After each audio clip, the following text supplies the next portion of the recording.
दूसरा सवाल है, बाज़ लोग कर्ज देते वक्त कर्ज लेने वाले से कोई चीज़ गिरवी रखते हैं, मसलन कभी गाड़ी होती है, कभी मकान या दुकान, और जब तक कर्ज अदा ना हो जाए ये लोग गिरवी चीज़ को इस्तेमाल करते हैं। क्या ऐसा करना जायज़ है? गिरवी समझते हैं लोग? जी गिरवी बोलते हैं, गिरवी ही बोलते हैं। गिरवी ही बोलते हैं। अच्छा, माशाअल्लाह। हमारी तरफ भी और हिंदुस्तान के आम इलाकों में पता नहीं कहाँ से ये रिवाज पैदा हो गया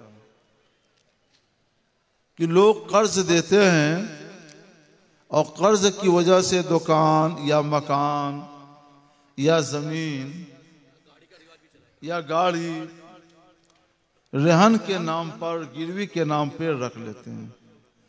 जो चीज गिरवी होती है उससे फायदा उठाना जायज नहीं है, उसको अपने काम में नहीं ला सकते, वो अमानत है। गिरवी रख सकते हैं, रहन रख सकते हैं, मगर उसको हिफाजत से रखिए।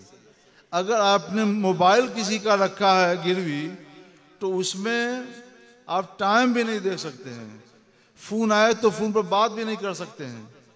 घड़ी किसी ने गिरवी रख दी है तो घड़ी का टाइम भी नहीं देख सकते, देखना नाजायज है कि अमानत में खयानत है।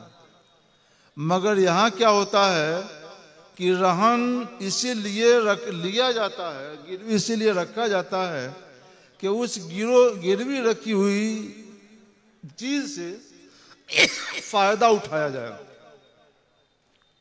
मसलन मोबाइल है तो बातचीत की जाए, घड़ी है तो टाइम देखा जाए, जमीन मकान दुकान है तो उसमें कोई काम किया जाए या किराए पर दिया जाए।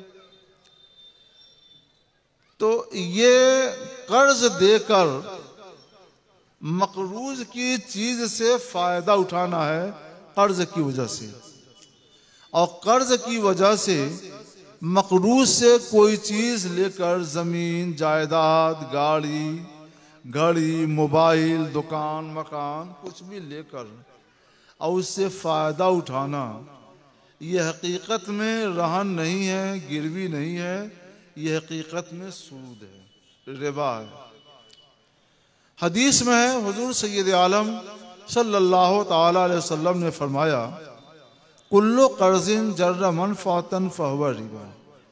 कर्ज की वजह से जो भी नफा लिया जाए वो रिबा है और सूद है। तो ये कारोबार कर्ज और सूद का है जो हराम हुआ गुनाह है। कर्ज देना जायज, कर्ज लेना नाजायज, मगर कर्ज की वजह से मकरूज से कोई चीज लेकर फायदा उठाना ये सूद है जो हराम हुआ गुनाह है, इससे बचना फर्ज है।